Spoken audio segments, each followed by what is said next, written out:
Hey, I'm Tom, this is Aspect Science, and this time I'm talking about Team Trees, which was created by this guy, mrbeast, to fundraise $20 million by 2020 to plant 20 million trees. Now, I recently released a video about how planting trees isn't the solution to climate change, which you can check out to find out more, but essentially what it was saying is that it's probably a good idea to protect the old growth forest that we already have, because with deforestation at its current rates, planting trees is just not going to be able to keep up.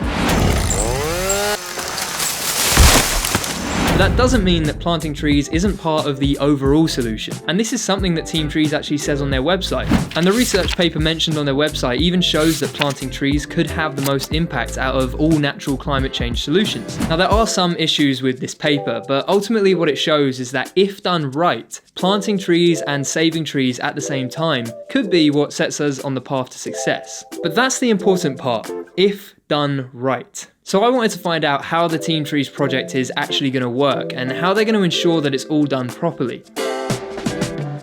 Now, to plant one tree for every dollar raised, Team Trees is teaming up with the Arbor Day Foundation, which is the largest non-profit that is dedicated to planting trees, and it has over 47 years of experience. And they'll actually be the ones that are using the money raised to make this happen. So I reached out to the Arbor Day Foundation and had a quick chat, and this is what I learned. The first thing you need to know is that they're not going to be growing a forest somewhere that has never had a forest. That's known as afforestation. They're going to be focused on reforestation and restoration of forests that have been damaged by things like wildfires, disease, and deforestation, as well as reforesting areas that have been converted from old growth forest into land that's used for things like farming and mining. Now, Team Trees says they want to grow trees on every continent, apart from Antarctica. And the Arbor Day Foundation told me that whilst they're still working on the final list of planting locations, it currently includes locations throughout the US, Canada, the UK, Australia, India, Indonesia, France, Madagascar, Peru, and many other countries. But just planting trees doesn't bring a forest back. They have to survive in order to do their job. And this is one of the toughest parts about any reforestation project. It's a complex problem that requires a lot of time, planning, and approaches that are location specific. The Arbor Day Foundation uses partners and suppliers to first grow tree saplings in nurseries, and they grow different types of saplings depending on what the reforestation project is like. They then transport those saplings and then use them in the reforestation efforts. And they told me that these partners and suppliers manage to achieve really high survival rates of these trees, like the US Forest Service, which manages a 97% average survival rate. To maximise survivability, they use their extensive experience and regional knowledge to make sure that they're planting the right trees in the right places at the right time, based on the local area and each tree's specific characteristics. This is known as the tree's sylvix, and Destin Sandlin from Smarter Every Day actually made a really good video about this for Team Trees, which you can check out using the link that's down below. The Arbor Day Foundation also made it clear that sustainability is one of their main focuses for any reforestation project, which is vital, seeing as if a sapling survives, it then needs to live long enough to actually take in and store good amounts of carbon to actually have an impact on climate change. Alright, so it looks like Team Trees and the Arbor Day Foundation has a pretty solid approach that is probably going to work really well. But if it does work, how much impact is it really going to have? I mean, really, how much is 20 million trees? Would it be the size of Texas? Maybe the size of London? How much space would a forest of 20 million trees actually take up? Well, it turns out, from some really rough napkin calculations by Rhett Allain, that it would only really take up around 180 square kilometers.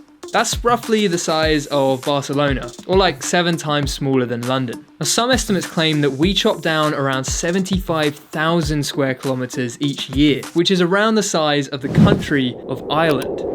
Now, this is just a really rough calculation, but it gives you an idea of the scale of things, which might be a bit smaller than it might have seemed. Alright, but what we really want to know is how much carbon could 20 million trees potentially absorb from the atmosphere and store?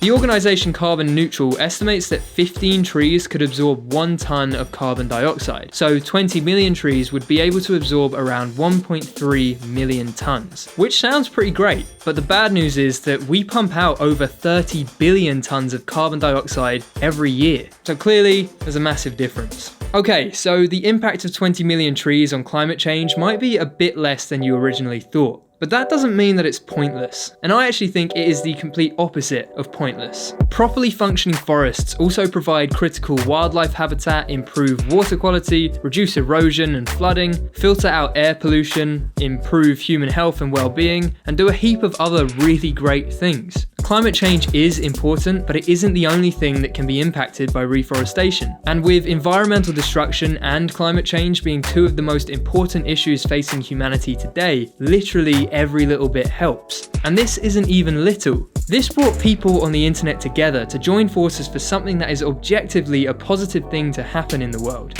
So I'm massively proud to be a part of it, even in a small way.